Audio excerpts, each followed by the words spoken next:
This broadcast is a production of KRH Media Services. Good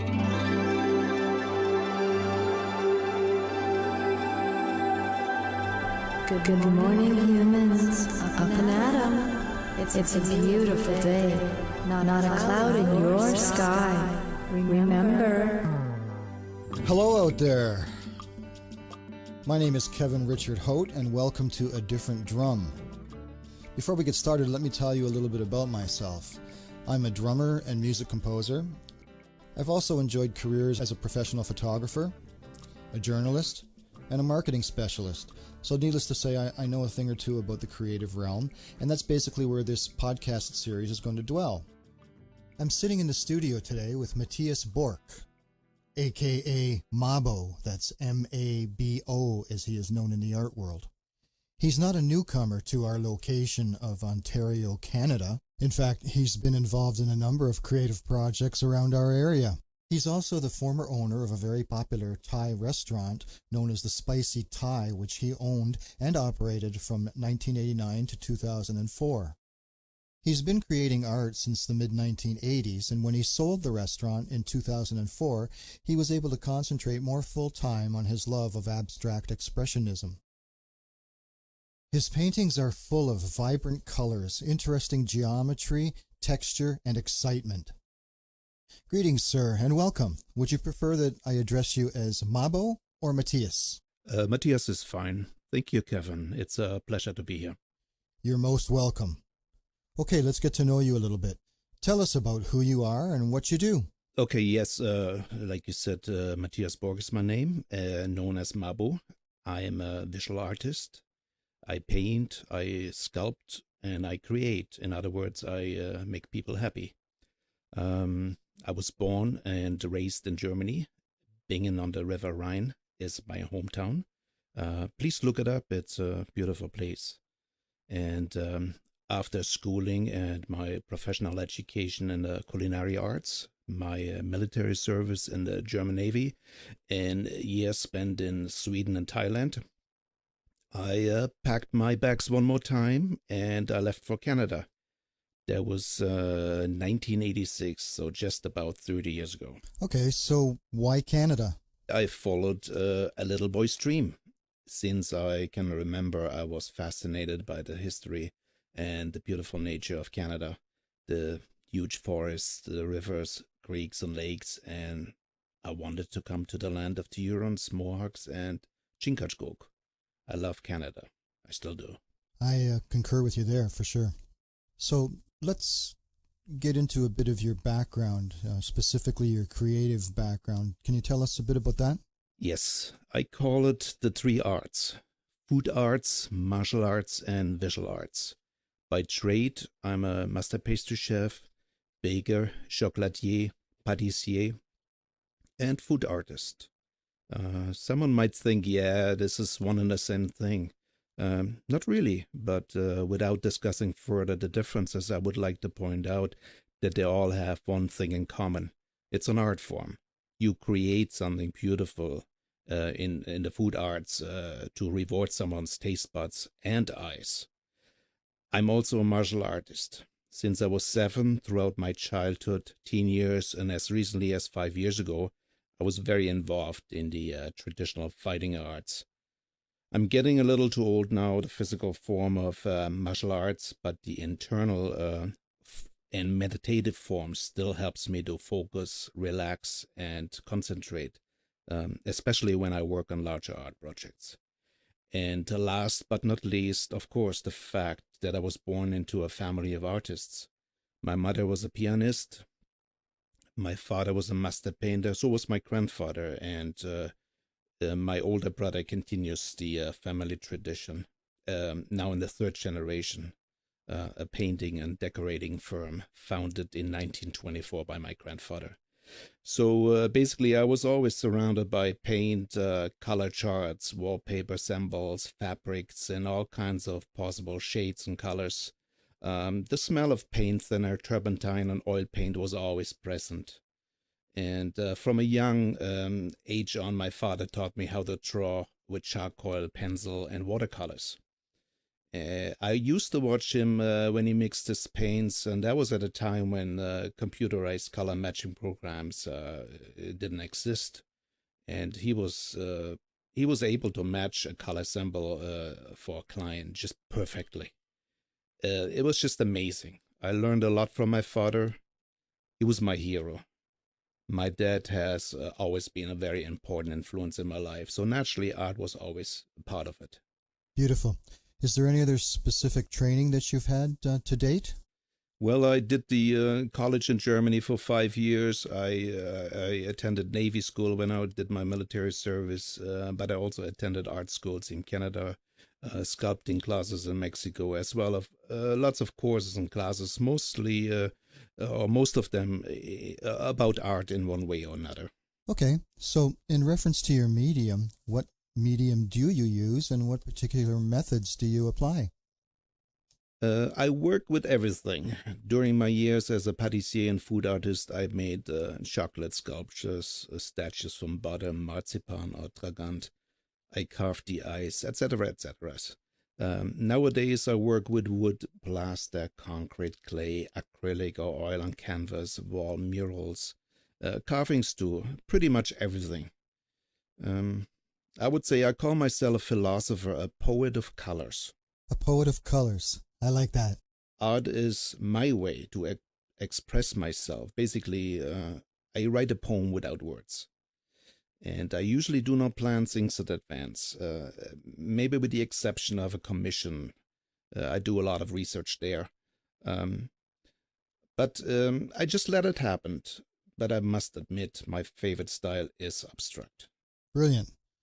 So what exactly are the methods that you use? I guess I use all known methods, like applying paint with a brush, a roller, hands, spatula, knife, or I use a spray bottle, I pour, I splash, I drip, I drop, or I throw paint. By the way, that's makes a big mess. That's pretty messy. No doubt. I also use my very own techniques, techniques I've developed and perfected over the years, and never do I use a sketchbook. Never? Never. I work without fear because I know that an unsightly finished canvas just requires a new layer of white to be used again. Now, if that were me, I'd have to have a lot of white paint laying around. So, Matthias, how has your work changed over time? It hasn't, but I think, like most artists, I work in phases. Phases are, I would say, dictated by my mood or circumstances. They are guided and influenced by things that move me. I would say my style is who I am, and my inspiration is the color. I think that can be said of just about every artist, whether it's music, painting, photography, sculpting. Their style defines them. So, what's your style, Matthias? I always say I am MABO and my style is MABO. Okay. It's a type of abstract, my type. It was not intentional. My style, and I guess like many artists, developed and evolved over time. It started to emerge, and over the years, I began to notice a pattern. I hadn't intended, but I'm now pleased with. Right. I would say some people have labeled my work as too colorful. Okay. Indeed, my favorite color is modelly, or like we would say in German, meine Lieblingsfarbe ist bunt. Well, I won't try to repeat that, but let me ask you this question. If you were stranded on a desert island with only one type of brush and one color of paint, what would you prefer those be? I would probably pick an extra large brush in the color black, assuming that the background is white. Depending on where you're stranded, there could be a lot of white sand. Yes. So what other artists are you influenced by? Oh boy. There are way too many. I'm influenced by great masters and not so well-known painters. I'm a big fan of Dale Scioli. I love Kandinsky, Rothko, Picasso, to name just a few. Another local artist, Paul Gosen, whom I have been friends for over 20 years. I consider him not only a great friend, but also my mentor.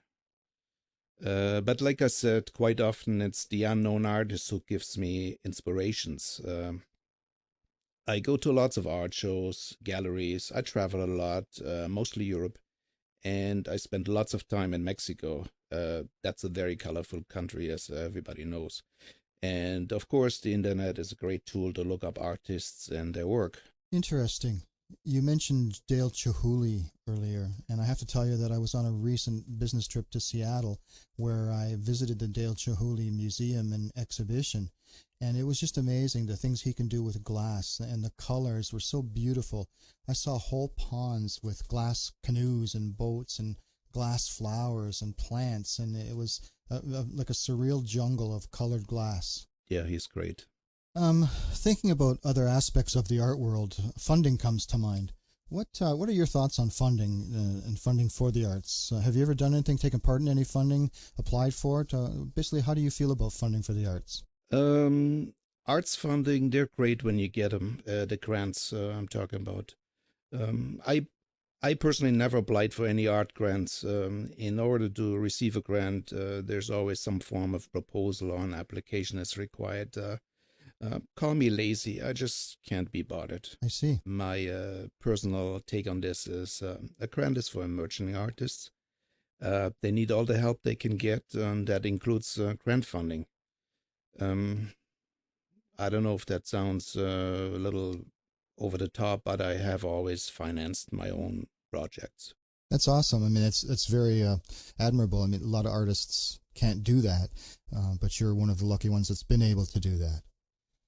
When we talk about your art, at what point in your process, every artist has their own process. At what point do you feel like that your painting or your work is almost complete? My experience tells me when I'm done. As an abstract artist, you have to be very careful not to overdo your work. You have to know when to stop. Sometimes little is much. In the past, when I was still unexperienced, I've screwed up works. I just didn't know when to drop the brush. Picasso once said, all my life I wanted to paint like a child, which basically means you have to stop in time, leave parts unfinished or out of proportion. We've all seen drawings and pictures done by kids, so when they get bored, they just stop and walk away. So there's a leg missing, the shirt is colored only halfway. You know what I'm saying, Kevin. Right, right. You've obviously had a lot of experiences. So off the cuff, can you tell us about one of your most unusual experiences?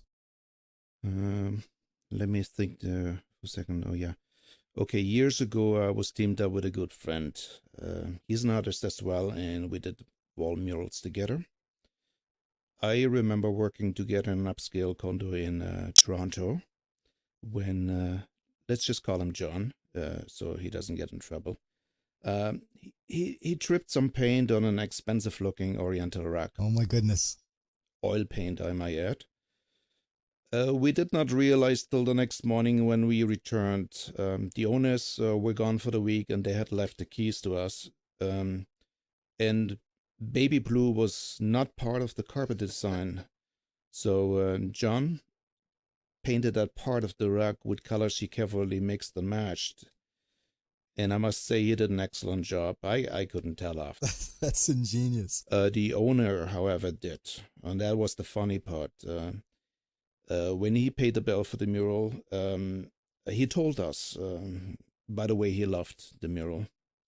And but he did say, don't worry about the carpet. We're going to get a new one anyway. So he must have realized that.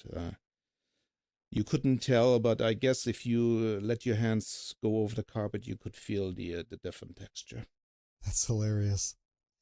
Okay, so on another track, I'm a young art student, and I come to you and I ask you for some advice. What's the best piece of advice you've been given? You're never done learning, my father always told me, and that's so true. All right. So looking down the road, what projects are you currently working on? I'm working on a new series of paintings for an upcoming art show. So, as always, they're pretty colorful, that much I can say. Work in progress, so I will not reveal too much at this time. I guess you need to come to the show or to my upcoming shows in the near future. Okay, we'll do that. We'll give some details at the end of this broadcast. Matthias, legacies are always important to artists. Artists always want to leave a legacy, and their legacy speaks volumes about the kind of person and the kind of artist they were.